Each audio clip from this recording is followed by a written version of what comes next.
Hello friends, welcome back to Sunitha's channel. ಇವತ್ತಿನ ವಿಡಿಯೋದಲ್ಲಿ ತುಂಬ ಸಿಂಪಲ್ ಆ್ಯಂಡ್ ಈಸಿಯಾಗಿ ಹಾಕುವಂಥ ಒಂದು ಸ್ಯಾರಿ ಕುಚ್ಚು ಡಿಸೈನ್ ಹಾಕೋದಿಗೆ ಅಂತ ನೋಡೋಣ. ಹಾಗೆ ನೋಡಿ ಸ್ಯಾರಿ ಬಂದುಬಿಟ್ಟು ಈ ರೀತಿ ಪರ್ಪಲ್ ಕಲರಲ್ಲಿದೆ.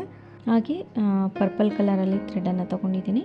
ಹಾಗೆ ವೈಟ್ ಕಲರಲ್ಲಿ ಸಹ ಥ್ರೆಡನ್ನು ಯೂಸ್ ಮಾಡ್ತಾ ಇದ್ದೀನಿ. ಸ್ಮಾಲ್ ಬೀಡನ್ನು ಸಹ ಯೂಸ್ ಮಾಡ್ಕೊತಾ ಇದ್ದೀನಿ.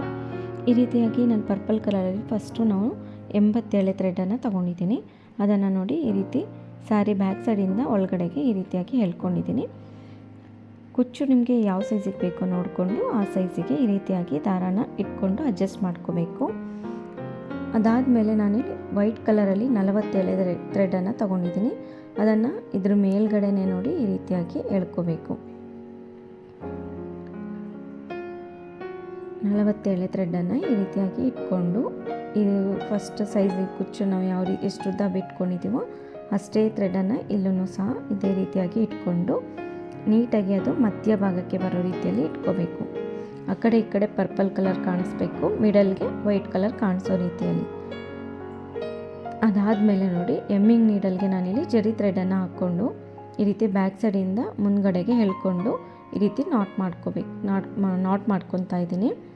ಅದೇ ರೀತಿ ಇನ್ನೂ ಒಂದೆರಡು ಸಾರಿ ಈ ರೀತಿ ನಾಟ್ ಮಾಡ್ಕೋಬೇಕು. ನೋಡಿ ತುಂಬ ಸಿಂಪಲಾಗಿ ಈ ರೀತಿ ನಾಟ್ ಮಾಡಿಕೊಂಡ್ರೆ ಆಯಿತು. ನೋಡಿ ಈ ರೀತಿ ನಾಟ್ ಮಾಡ್ಕೊಂಡಾದ್ಮೇಲೆ ಈ ಎಮ್ಮಿಂಗ್ ನೀಡಲ್ಗೆ ನಾವಿವಾಗ ಒಂದು ಸ್ಮಾಲ್ ಬೀಡನ್ನು ಹಾಕ್ಕೊಳ್ಳೋಣ. ನೋಡಿ ಈ ರೀತಿ ಸ್ಮಾಲ್ ಬೀಡನ್ನು ಹಾಕ್ಕೊತಾ ಇದ್ದೀನಿ. ಬೇಕು ಅಂದರೆ ನೀವು ಸ್ವಲ್ಪ ದೊಡ್ಡ ಸೈಜ್ ಬೀಡನ್ನು ಸಹ ಹಾಕ್ಕೋಬೋದು, ಅಥವಾ ಫ್ಲವರ್ ಬೀಡಲ್ಲಿ ಒಂದು ಸ್ವಲ್ಪ ಚಿಕ್ಕ ಸೈಜಲ್ಲಿ ಇರುತ್ತಲ್ಲ ಅದನ್ನು ಸಹ ಹಾಕ್ಕೋಬೋದು. ಇದಾದಮೇಲೆ ಇಲ್ಲಿ ಮೇಲೇನೆ ನಾವು ಈ ರೀತಿ ನೀಡಲ್ನ ಮೇಲಿಂದ ಕೆಳಗಡೆಗೆ ಪಾಸ್ ಮಾಡ್ಕೋಬೇಕು. ಅದಾದಮೇಲೆ ಮತ್ತೆ ಇನ್ನೊಂದು ಸರಿ ನಾಟ್ ಮಾಡ್ಕೊಳ್ಳೋಣ. ಅದಾದಮೇಲೆ ಕುಚ್ಚನ್ನು ಬ್ಯಾಕ್ ಸೈಡಿಗೆ ತಿರುಗಿಸ್ಕೋಬೇಕು. ನೋಡಿ ಈ ರೀತಿ ತಿರುಗಿಸ್ಕೊಂಡು ಈ ರೀತಿ ನಾಟ್ ಮಾಡ್ಕೊಂಬಿಡೋಣ. ಅದಾದಮೇಲೆ ಕುಚ್ಚನ್ನು ನಿಮ್ಗೆ ಯಾವ ಸೈಜಿಗೆ ಬೇಕೋ ನೋಡಿಕೊಂಡು ಆ ಸೈಜಿಗೆ ಕಟ್ ಮಾಡ್ಕೋಬೇಕು. ಅಷ್ಟೇ ನೋಡಿ, ತುಂಬ ಸಿಂಪಲ್ಲಾಗಿ ಕುಚ್ಚು ರೆಡಿ ಆಗೋಯಿತು. ತುಂಬ ಡಿಫ್ರೆಂಟ್ ಲುಕ್ಕಲ್ಲಿ ಬರುತ್ತೆ. ಅದಾದಮೇಲೆ ಒಂದು ಹೆಬ್ಬೆರಳಷ್ಟು ಗ್ಯಾಪನ್ನು ಬಿಟ್ಟು ನಾನು ಇನ್ನೊಂದು ಕುಚ್ಚನ್ನು ಕಟ್ಕೊತಾ ಇದ್ದೀನಿ. ಅದೇ ರೀತಿ ಮತ್ತೆ ಸೇಮ್ ಪರ್ಪಲ್ ಕಲರಲ್ಲಿ ಕೆಳಗಡೆ ಬರುತ್ತೆ. ಫಸ್ಟು ಥ್ರೆಡನ್ನು ನಾವು ಇದು ತೊಗೊಂಡಿರೋದು 87 ಇದೆ. ಈ ಪರ್ಪಲ್ ಕಲರಲ್ಲಿ 87 ತೊಗೊಂಡಿದ್ದೀನಿ, ವೈಟ್ ಕಲರಲ್ಲಿ 47 ತೊಗೊಂಡಿದ್ದೀನಿ. ಅದರ ಅರ್ಧ ಭಾಗದಷ್ಟು ಥ್ರೆಡನ್ನು ತೊಗೋಬೇಕಾಗುತ್ತೆ. ನೋಡಿ ಮಧ್ಯಕ್ಕೆ ಈ ರೀತಿ ಬರೋ ರೀತಿಯಲ್ಲಿ ನೀಟಾಗಿ ಅಡ್ಜಸ್ಟ್ ಮಾಡಿಕೊಂಡು ಎಮ್ಮಿಂಗ್ ನೀಡಲ್ಗೆ ಜರಿ ಥ್ರೆಡನ್ನು ಹಾಕ್ಕೊಂಡು ಈ ರೀತಿಯಾಗಿ ಬ್ಯಾಕ್ ಸೈಡಿಂದ ಮುಂದಕ್ಕೆ ಎಳ್ಕೋಬೇಕು. ಅದಾದಮೇಲೆ ನಾಟ್ ಮಾಡ್ಕೊಳ್ಳೋಣ. ಒಂದೆರಡು ಸಾರಿ ನಾಟ್ ಮಾಡ್ಕೋಬೇಕು.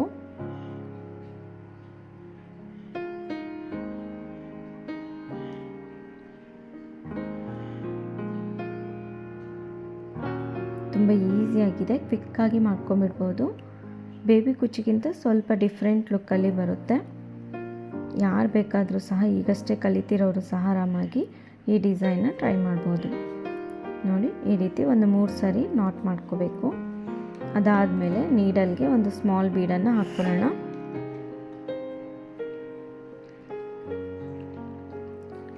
ಹಾಕ್ಕೊಂಡ್ಬಿಟ್ಟು ಇಲ್ಲೇನು ಜರಿ ಥ್ರೆಡ್ ಇದೆ ಅಲ್ವಾ, ಅದ್ರ ಮೇಲೇ ಸ್ವಲ್ಪ ಗ್ಯಾಪನ್ನು, ಆ ಬೀಡಿಗೆ ಇಡಿಸೋಷ್ಟು ಗ್ಯಾಪನ್ನು ಬಿಟ್ಟು ಅದ್ರ ಮೇಲೇ ನೀಡಲನ್ನು ಮೇಲಿಂದ ಕೆಳಗಡೆಗೆ ಪಾಸ್ ಮಾಡ್ಕೋಬೇಕು. ಅದಾದಮೇಲೆ ಇನ್ನೊಂದು ಸರಿ ನಾಟ್ ಮಾಡ್ಕೊಳ್ಳೋಣ.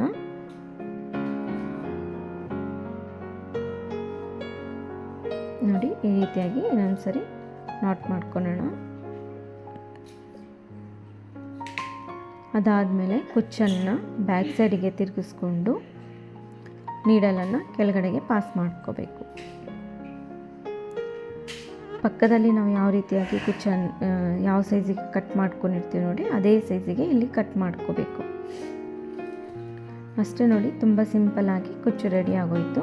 ಅದೇ ರೀತಿ ನಾನು ಪೂರ್ತಿ ಎಲ್ಲ ಅದೇ ಸಾರಿ ಕಂಪ್ಲೀಟ್ ಆಗೋವರೆಗೂ ಕಟ್ಕೊಂಡಿದ್ದೀನಿ. ಈ ರೀತಿಯಾಗಿ ಬಂದಿದೆ.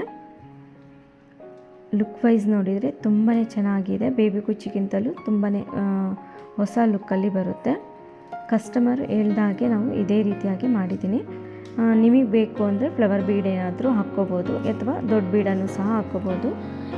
ನಾರ್ಮಲಾಗಿ ಕಾಟನ್ ಸ್ಯಾರಿಗಾಗಿರ್ಬೋದು, ಸಾಫ್ಟ್ ಸಿಲ್ಕ್ ಸ್ಯಾರಿಗಾಗಿರ್ಬೋದು ಅಥವಾ ಮೈಸೂರು ಸಿಲ್ಕ್ ಸ್ಯಾರೀಸ್ಗಾಗಿರ್ಬೋದು ತುಂಬಾ ಚೆನ್ನಾಗಿ ಕಾಣಿಸುತ್ತೆ. ಈ ವಿಡಿಯೋ ಇಷ್ಟ ಆಗಿದೆ ಅಂದ್ಕೊಂಡಿದ್ದೀನಿ. ಇಷ್ಟ ಆಗಿದರೆ ಪ್ಲೀಸ್ ಲೈಕ್ ಮಾಡಿ, ಶೇರ್ ಮಾಡಿ. ಸಬ್ಸ್ಕ್ರೈಬ್ ಆಗಿಲ್ಲ ಅಂದರೆ ಸಬ್ಸ್ಕ್ರೈಬ್ ಆಗಿ. ಮತ್ತೊಂದು ಒಳ್ಳೆ ವಿಡಿಯೋ ಜೊತೆಗೆ ಭೇಟಿ ಆಗೋಣ. ಧನ್ಯವಾದಗಳು.